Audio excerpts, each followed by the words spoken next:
Hi guys, welcome back to our channel Sentry Shala by Centricity, आपका wealth partner. My name is Anuj and you are watching NISM Series 21A Pass for Sure videos. NISM Series 21 का जो PMS distributors exam है उसकी हम videos बना रहे हैं. अब तक हम चैप्टर 1 कवर कर चुके हैं जो इन्वेस्टमेंट्स है. इन्वेस्टमेंट्स चैप्टर में हमने देखा what is investments versus speculation और डिफरेंट वेन्यूज क्या है, एक्सपेक्टेड रेट ऑफ रिटर्न्स क्या है, कहाँ हम इन्वेस्टमेंट कर सकते हैं, equity, debt, commodities, real estate, ये सब हमने देखा. आज हम चैप्टर नंबर 2 डिस्कस करने वाले हैं और चैप्टर नंबर 2 है सिक्योरिटीज़ मार्केट. आज हम इस चैप्टर में समझेंगे सिक्योरिटीज़ मार्केट क्या होती हैं, उनकी डेफिनेशंस, वो कैसे काम करती हैं, primary and secondary security market, primary markets क्या हैं, सिक्योर एंड सेकेंडरी मार्केट कौन सी होती हैं, and market participants and there activities, different जो मार्केट में पार्टिसिपेंट्स हैं वो कौन से हैं. तो ये चैप्टर 2 आज हम कवर करने वाले हैं. मैं आपको इससे पहले मैं आपको बता दूं कि if you are in the PMS business और if you are in the mutual fund business, if you are a banker, RIA या कोई even if you are a finance student, तो आज नहीं तो कल आपको due to the regulatory framework के PMS का एग्ज़ाम क्लियर करना ही पड़ेगा. इसलिए हम बहुत ही सिंपल टर्म्स में ये वीडियोज़ बना रहे हैं PMS की. So please do watch our videos.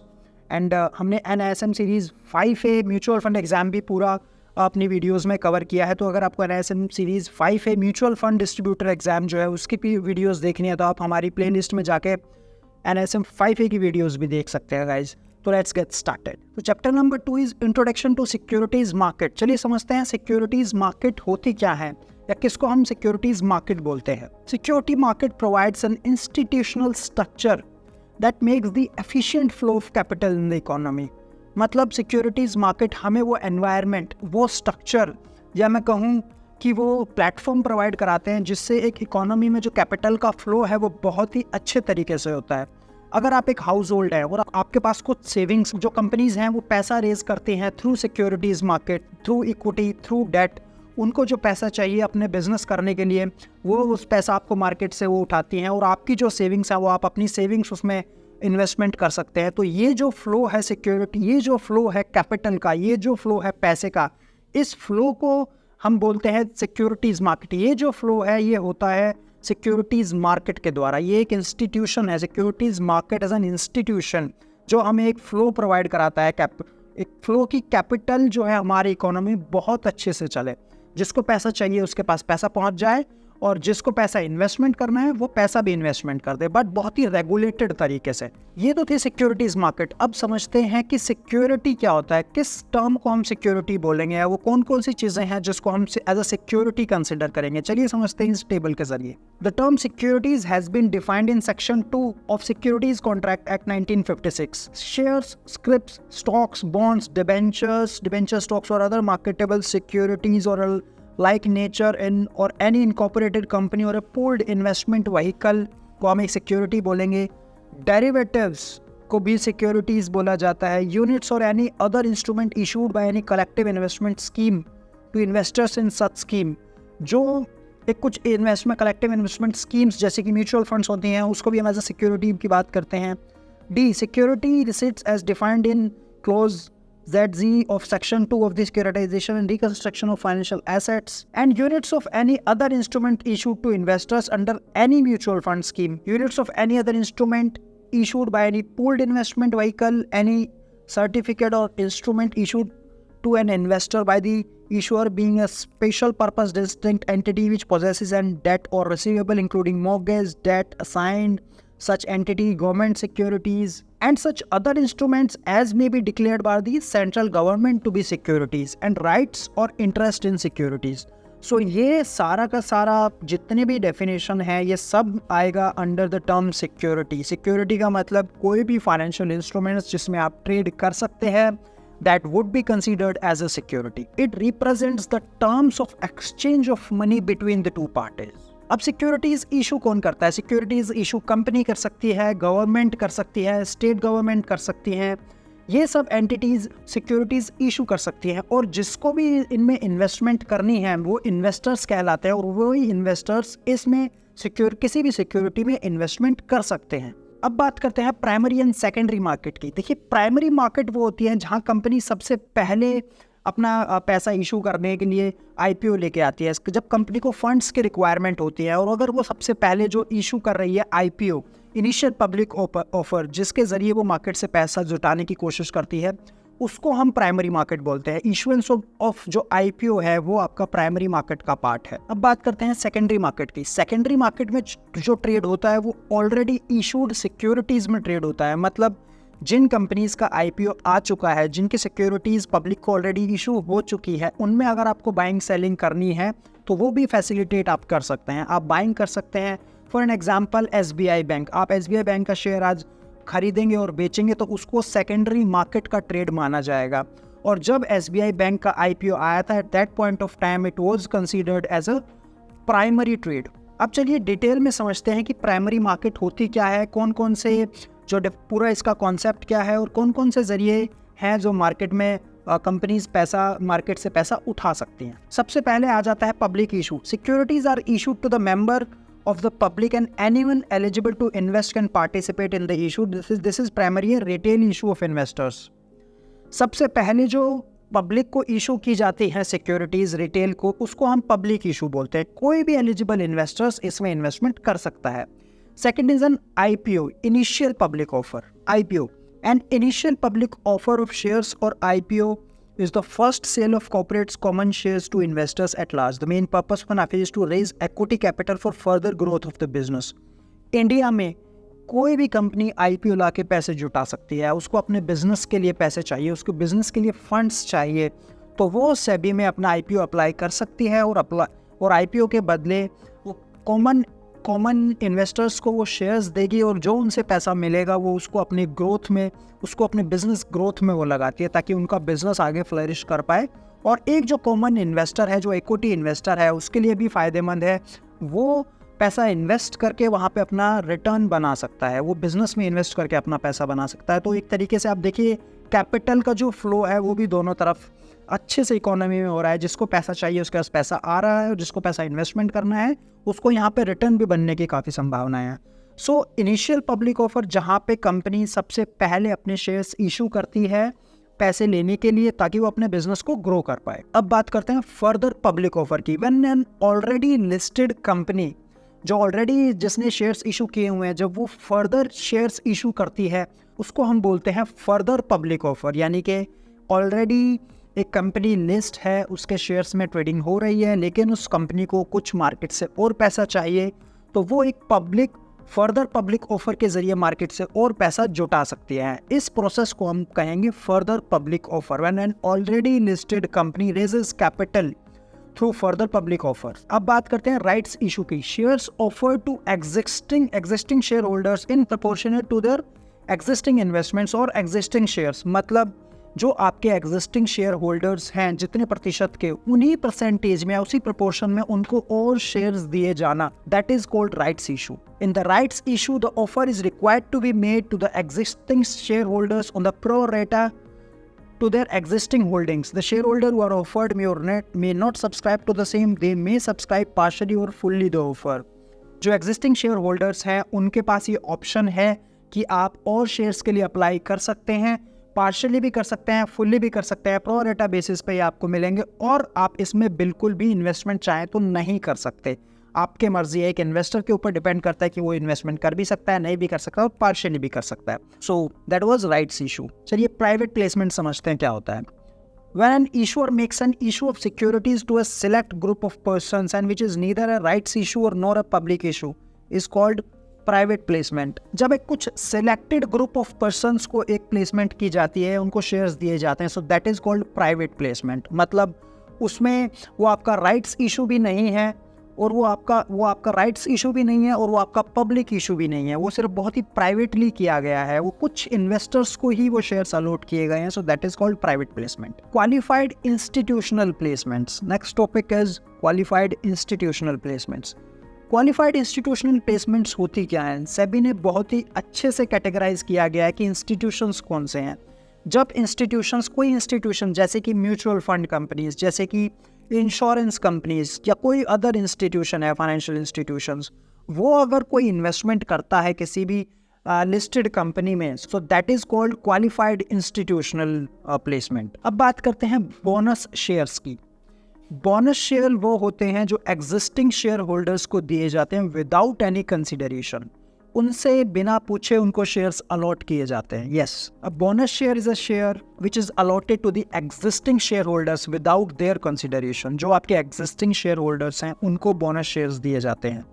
किस रेशो में बोनस शेयर्स को देना है ये कंपनी डिपेंड करती है। फॉर एन एग्जांपल, अगर 1:1 रेशो है बोनस का, तो इसका मतलब किसी भी इन्वेस्टर के पास जिसके पास एक शेयर है उसको एक शेयर और मिल जाएगा कंपनी की तरफ से।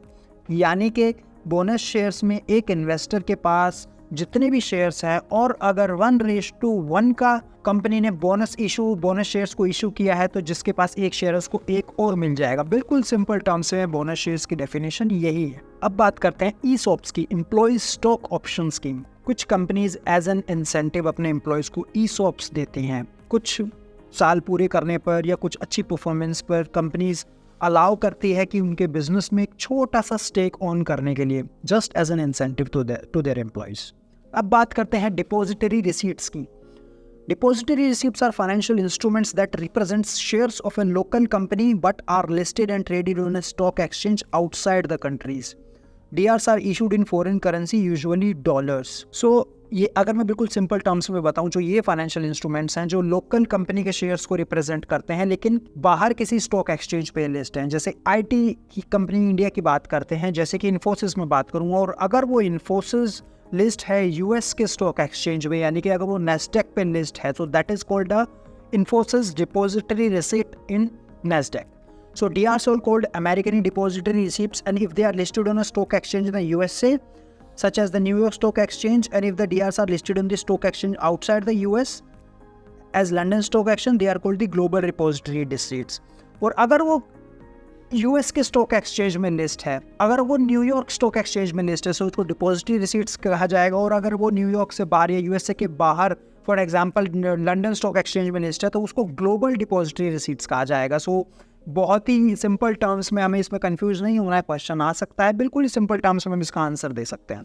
अब बात करते हैं सेकेंडरी मार्केट्स की. देखिए, प्राइमरी मार्केट में जहां सबसे पहले शेयर्स इशू किए जाते हैं कंपनीज के द्वारा इन्वेस्टर्स को, सेकेंडरी मार्केट उसको लिक्विडिटी प्रोवाइड करता है. मतलब जब शेयर्स मार्केट में आ गए हैं तो वो फ्रीली ट्रेडेबल हैं, सो वहाँ पे बायर्स भी होंगे और सेलर्स भी होंगे. जैसे एज फॉर एन एग्जांपल हम SBI बैंक को ले लेते हैं. आज SBI किसी को भी खरीदना है वो डायरेक्टली बाय कर सकता है, एक्सचेंज से बाय कर सकता है, जिसको बेचना है वो भी बाय कर सकता है. So this is the liquidity एक तरीके से जो हमें सेकेंडरी मार्केट प्रोवाइड करती है. यही लिक्विडिटी हमें सेकेंडरी मार्केट प्रोवाइड करती है. सो जो एग्जिस्टिंग बायर्स है शेयर्स के, वो सेकेंडरी मार्केट्स में ट्रांजैक्शन कर सकते हैं, वो बाय भी कर सकते हैं और सेल भी कर सकते हैं. अब ये देखते हैं कुछ मार्केट पार्टिसिपेंट्स होते हैं सेकेंडरी मार्केट में. वो मार्केट पार्टिसिपेंट्स कौन कौन से हैं जिसके ज़रिए एक ट्रेड अनेबल हो पाता है सेकेंडरी मार्केट्स में. चलिए समझते हैं. Exchange traded markets. सबसे पहले समझते हैं कि एक्सचेंज क्या होता है. देखिए, नेशनल स्टॉक एक्सचेंज और बॉम्बे स्टॉक एक्सचेंज, दो मेजर स्टॉक एक्सचेंज हैं इंडिया में.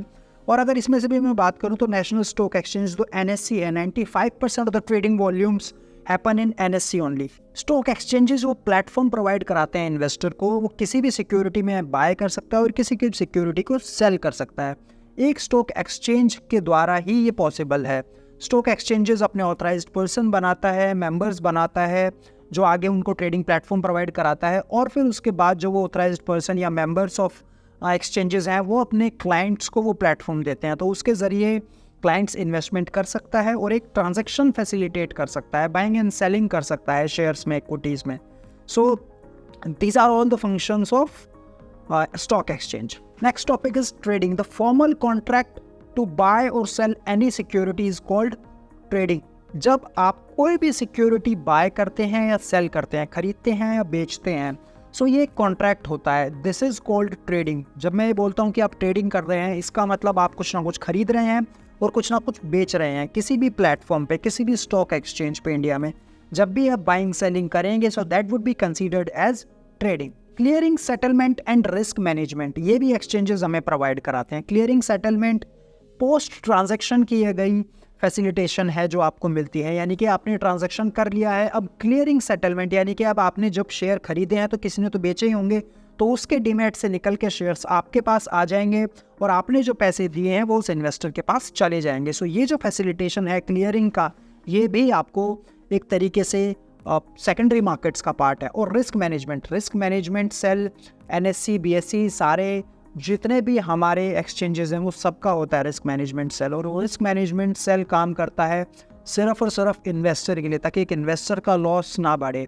और सब रिस्क मैनेजमेंट सेल जितने भी ऑथराइज्ड मेंबर्स हैं NSE के, BSE के, जो भी बीच में जो ब्रोकर्स हैं जो सिक्योरिटी मार्केट में ट्रेड करते हैं, वो अपने उनके पास भी एक रिस्क मैनेजमेंट सेल होता है जो इंडिविजुअल इन्वेस्टर पे नज़र रखता है कि जो उनकी जो सिक्योरिटी है, जो उनका लॉसेस है, वो उन पे नज़र रखते हैं। इन केसेस ऑफ हाई वोलेटिलिटी देखा गया है कि ये रिस्क मैनेजमेंट सेल बहुत ही ज़्यादा एक्टिव हो जाता है और एक इन्वेस्टर को जो ज़्यादा लॉस ना हो, ये उसको उससे बचाता है। अब बात करते हैं market participants and there activities. तो सबसे पहले आ जाता है स्टॉक एक्सचेंज। स्टॉक एक्सचेंज मैंने आपको बताया जहाँ बायर्स और सेलर्स होते हैं, मतलब कोई भी सिक्योरिटी का बायर भी वहाँ है और कोई भी सिक्योरिटीज़ का सेलर भी वहाँ है। आपको किसी में भी बाय करना है या सेल करना है तो आप वो ट्रांजैक्शन यहाँ पर कर सकते हैं।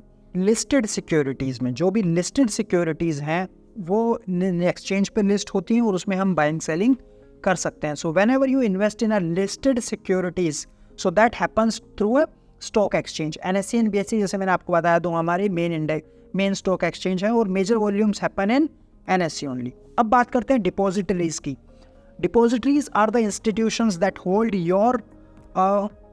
your investments in electronic form। मतलब आपने जो भी इन्वेस्टमेंट्स की गई है, आपके शेयर्स हैं, आपके डिबेंचर्स हैं, वो बिल्कुल इलेक्ट्रॉनिक फॉर्म में एक डिपॉजिटरी के पास रहते हैं। यस, डिपॉजिटरी उनको अपने पास रखता है इन इलेक्ट्रॉनिक फॉर्म, इन यूनिट्स में जो भी आप इन्वेस्टमेंट करते हैं। सो वो एक तरीके से डिपॉजिटरी के पास सेफ रहती है।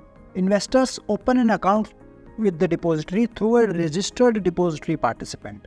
Currently इंडिया में 2 डिपॉजिटरीज हैं, CDSL और NSDL। CDSL means Central Depository Services Limited and NSDL means National Depository Services Limited। So ये 2 ऑथराइज्ड डिपॉजिटरीज हैं सेबी के, जिसमें एक ऑथराइज्ड डिपॉजिटरी पार्टिसिपेंट्स के थ्रू अकाउंट ओपन करना होता है और जो भी ब्रोकर हैं, जो भी हमारे मेंबर्स हैं NSE BSE के, वो किसी पे भी अपना रजिस्टर हो सकते हैं और जिस भी इन्वेस्टर को डीमैट अकाउंट ओपन होंगे, whether it will be registered in the NSDL और CDSL, और वो जो भी शेयर्स बाय करेंगे वो इलेक्ट्रॉनिक फॉर्म में इन्हीं ऑथराइज्ड पार्टिसिपेंट्स के पास रहेंगे। अब बात करते हैं ट्रेडिंग मेंबर और स्टॉक ब्रोकर्स की। सो जैसे कि अभी हमने डिस्कशन किया, ये वो मेंबर्स हैं, वो ऑथराइज्ड पार्टिसिपेंट्स हैं, वो ऑथराइज्ड मेंबर्स हैं NSE और BSE के स्टॉक एक्सचेंजेस के, जिनके पास NSE का ट्रेडिंग प्लेटफॉर्म यूज़ करने का ऑथराइजेशन है। मतलब जिनको NSE ने ऑथराइज्ड पार्टनर बनाया है, मेंबर बनाया है कि आप आगे इन्वेस्टर्स को एक पार्टिसिपेट करा सकते हैं इन्वेस्टमेंट करने के लिए इक्विटी मार्केट्स में। एक्सचेंजेस में NSE का अगर कोई ऑथराइज्ड मेंबर है तो वो NSE में ट्रेड करा सकता है, BSE का है तो वो बॉम्बे स्टॉक एक्सचेंज में जितनी कंपनीज लिस्ट हैं उसमें बाइंग एंड सेलिंग हो सकती है। सो एक स्टॉक मेंबर का या एक मार्केट पार्टिसिपेंट का यही काम है कि वो अपने इन्वेस्टर्स के जो भी इन्वेस्टमेंट्स है वो शेयर मार्केट में करा सकता है through that particular exchange. Authorised person are the agents of brokers. मतलब जो ऑथराइज्ड पर्सन, जो ब्रोकर्स हैं already registered with the NSE BSE, जो मेंबर्स हैं वो आगे अपने APs बना सकते हैं, ऑथराइज्ड पर्सन आप बना सकते हैं, यानी कि सब ब्रोकर बना सकते हैं। और सब ब्रोकर्स जब आप बना सकते हैं सो वो अपने आगे क्लाइंट्स का इन्वेस्टमेंट करा सकते हैं। सो कहने का मतलब है एक बड़ा ब्रोकर है जिसने मेंबरशिप ली हुई है NSE और BSE की, वो अपने अंडर सब ब्रोकर बना सकता है। सो जो entity as a sub broker registered होगी that will be called as an authorized person, और ये दोनों authorized person that has to be registered with the NSE and BSE। अब बात करते हैं कस्टोडियन की। Custodian is an entity that is vested with the responsibility of holding funds and securities of its large clients, typically institutions such as bank, insurance companies and foreign portfolio investors। इनके ये किस किस चीज़ में help करते हैं ये समझते हैं। Maintaining client securities end funds account, collecting benefits and rights to the client in the respect of securities held, and keeping the client's information the takens or actions taken or to be taken on their portfolio। तो ये सब काम custodian करता है। अब बात करते हैं क्लियरिंग कॉरपोरेशन की। क्लियरिंग कॉरपोरेशन बनाई गई है एक तरीके से जो इन्वेस्टर्स हैं उनका इंटरेस्ट सेफ गार्ड करने के लिए। क्लियरिंग कॉरपोरेशन ये मेक श्योर करता है कि जो इन्वेस्टर्स हैं जिन्होंने पैसा लगाया है या जिन्होंने इन्वेस्टमेंट की है और जिन्होंने पैसा निकाला है, यानी कि जिन्होंने शेयर सेल किए हैं, उनको टाइमली पेमेंट्स भी मिल जाएं। सो ये एक तरीके से काम है क्लियरिंग कॉरपोरेशन का। क्लियरिंग कॉरपोरेशन एक एक्सचेंज भी हो सकता है और एक सेपरेट लीगल एंटिटी भी हो सकती है। Clearing banks act as an important intermediary between clearing members and clearing corporations. So it is the clearing members' responsibility to make sure that funds are available in its account when clearing bank on the day of paying to meet the obligation arising out of the trades executed on the stock exchanges. जो भी आपके trades हुए हैं उनको settle करना, जो भी selling हुई है उसको सेटल करना एक तरीके से आपका क्लियरिंग बैंक का काम है। Next topic is institutional participants. वो कौन कौन से इंस्टीट्यूशंस हैं जो हमारे सिक्योरिटीज़ मार्केट में ट्रेडिंग करते हैं, सिक्योरिटीज़ मार्केट में बाइंग एंड सेलिंग करते हैं। चलिए समझते हैं। सबसे पहला है mutual funds. In India mutual funds are established as a trust which pools the savings of the people and then invest into any asset class, and that asset class में भी equity, commodity, currency, real estate, और आपका investment होता है एक defined investment objective के द्वारा, scheme के। और उन इन्वेस्टर्स का जो कॉमन इन्वेस्टमेंट ऑब्जेक्टिव है वो सारे उस investment particular investment mutual fund में इन्वेस्टमेंट कर सकते हैं और अपने इन्वेस्टमेंट ऑब्जेक्टिव्स को पूरा कर सकते हैं। बहुत ही डिटेल्ड में हमने एनएसएम सीरीज 5 है भी कवर किया हुआ है म्यूचुअल फंड्स का। For more mutual fund related information आप वो हमारी वीडियोज़ भी देख सकते हैं। Insurance companies main business is to insure assets. तो जनरली देखा जाता है इंश्योरेंस कंपनीज के पास बहुत बड़ा कॉर्पस आ जाता है या बहुत बड़ी एक तरीके से फंड्स का फ्लो आ जाता है, तो वो इन फंड्स के फ्लो को पार्टिसिपेट करते हैं, एक्सचेंजेस के थ्रू इन्वेस्टमेंट करते हैं इक्विटी मार्केट्स में। तो जितनी भी इन्वेस्टमेंट्स आती हैं हमारी इंश्योरेंस कंपनीज़ के द्वारा बहुत इन्वेस्टमेंट की गई हैं। जब इंश्योरेंस कंपनी एक तरीके से इन्वेस्टमेंट करती है, पार्टिसिपेट करती है इक्विटीज़ में, that is called an institutional investments by insurance companies. Foreign portfolio investors are entities established or incorporated outside India, but वो इन्वेस्टमेंट कर रहे हैं इंडिया में, and they has to be registered with SEBI। कहने का मतलब कोई भी बाहर की एस्टेब्लिशमेंट या बाहर की इनकॉर्पोरेशन, इंडिया के बाहर की, अगर इंडिया में इन्वेस्टमेंट करना चाहती है तो उसको हम FPI बोलेंगे, फॉरेन पोर्टफोलियो इन्वेस्टमेंट बोलेंगे। इन्वेस्टमेंट करने के लिए अप्रूवल मैंडेटरी है SEBI का। कॉर्पोरेट ट्रेजरीज, जो बड़े बड़े कॉर्पोरेट्स होते हैं, जो बड़ी बड़ी कंपनीज होती हैं, उनके पास कुछ ट्रेजरी होती है, उनके पास कुछ बचा हुआ पैसा होता है जो बिजनेस में कुछ टाइम के लिए काम नहीं आ रहा है, तो वो उसको इन्वेस्टमेंट करते हैं किसी भी एसेट क्लास में through a market, through any exchanges या किसी भी सिक्योरिटी में। जब उसकी इन्वेस्टमेंट होती है तो वो भी एक तरीके से पार्टिसिपेंट बन जाते हैं मार्केट में, और वो उनको भी इंस्टीट्यूशन पार्टिसिपेंट कहा जाता है। So corporate treasuries again are considered as an institutional participants. और अब बात करते हैं रिटेल पार्टिसिपेशन की। रिटेल इन्वेस्टर यानी कि जो एक पर्टिकुलर इन्वेस्टर है जिसको रिटेल समझा जाता है, जो सिंगल एंटिटी है, वो भी एज अ इन्वेस्टमेंट करते हैं इक्विटी मार्केट्स में या किसी भी मार्केट में, डेट मार्केट में, तो उसको एज अ रिटेल पार्टिसिपेशन कहा जाता है। जब एक इंडिविजुअल बंदा बाइंग और सेलिंग करता है इक्विटी मार्केट में, सो उसको हम रिटेल बात करते हैं। रिटेल एक तरीके से बहुत बड़ा सर्कल है इन्वेस्टर्स का, बहुत बड़ा, उसको हम रिटेल कंसिडर करते हैं। और एक पॉइंट और बताना चाहूँगा यहाँ पर, जब एक पार्टिसिपेशन, जो रिटेल पार्टिसिपेशन है जिसकी वैल्यू 2 लाख तक या 2 लाख से नीचे की है, that would be considered as a retail investor. Guys, that was all from chapter number 2 PMS, जो PMS का एग्ज़ाम है NSM सीरीज़ 21 PMS डिस्ट्रीब्यूटर का। सो ये chapter, that was chapter number 2। और देखिए जो टोटल 12 चैप्टर होने वाले हैं, मैं आपको फिर बता देता हूँ। There are 12 chapters in the NSM PMS exam, और जिसमें से first 6 chapters are very basic. Exact जो PMS की डेफिनेशन भी है वो भी स्टार्ट हो रही है फ्रॉम चैप्टर नंबर 7। तो 7 to 12 चैप्टर, ये लास्ट के 6 चैप्टर बहुत इंपॉर्टेंट होने वाले हैं। 65 to 70% सिलेबस जो है आपका 7 से 12 चैप्टर आता है। फर्स्ट 6 चैप्टर्स आर बेसिक और 30% लगभग पहले 6 चैप्टर्स में से आता है। सो यानी कि आपके 30 नंबर पहले 6 चैप्टर्स में से आएंगे, यानी कि एक चैप्टर में से 5 या 6 मार्क्स का ही आएगा। तो आज जो मैंने आपको बताया बहुत ही सिंपल टर्म्स में बताया, और इस चैप्टर में से आप 4 से 5 क्वेश्चंस एक्सपेक्ट कर सकते हैं। चलिए अब कुछ क्वेश्चंस देखते हैं इस चैप्टर के। When a listed company issues shares to a select group of persons which is neither a right nor a public issue, then it is known as dash preferential issue, private placement और private equity। मैंने बहुत ही अच्छे तरीके से देखा कि private की जो preferential issue है वो कुछ selected persons को दिया जाता है और जिसको हम ना ही rights और not a public issue बोलते हैं। So answer is preferential issue. Which of the following is essential for the public issue of a debt security? The debt issue size should be greater than 5,000 crores. The debt instruments must be credit rated. The debt issuer must stand as a guarantee for the payment of principal and interest. The debt instrument should have a minimum coupon defined. So इसका answer बहुत ही clear है. The answer is B. The debt instruments must be credit rated. So एक तरीके से जब भी कोई debt security issue करता है so debt instruments must be credit rated. Credit rating उसकी बहुत ज़रूरी है जब आप एक डेट सिक्योरिटी को पब्लिक इशू करते हैं। Which of the following is the functions of securities market? Provide liquidity, provide a platform और provide information about the public companies. So जो एक सेकेंडरी मार्केट है वो हमें लिक्विडिटी भी देती है, वो प्लेटफॉर्म भी देती है और सारी इन्फॉर्मेशन जो हमें प्रोवाइड कराती है जो भी पब्लिकली जो लिस्टेड कंपनीज हैं। तो answer is all of the above. Fourth, the undertaking of an intermediary to buy the unsubscribed portion of any issue during the initial stage of an IPO.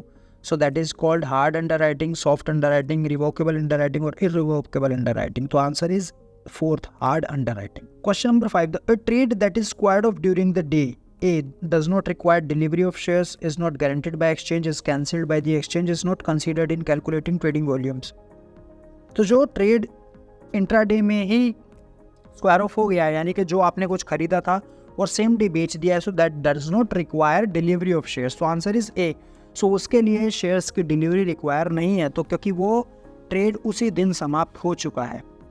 So guys that was all from the chapter number 2 NISM series 21 का जो 21A का PMS का जो chapter number 2 है securities market से related. That was all from the chapter number 2। और अगर आपको एक वीडियो अच्छी लगी हो तो प्लीज़ आप हमारे चैनल को सब्सक्राइब करें, वीडियो को लाइक करें और हमारा जो चैप्टर नंबर 1 है आप उसको भी देख सकते हैं और प्लीज़ आने वाले चैप्टर्स की वीडियोस को देखना ना भूलें।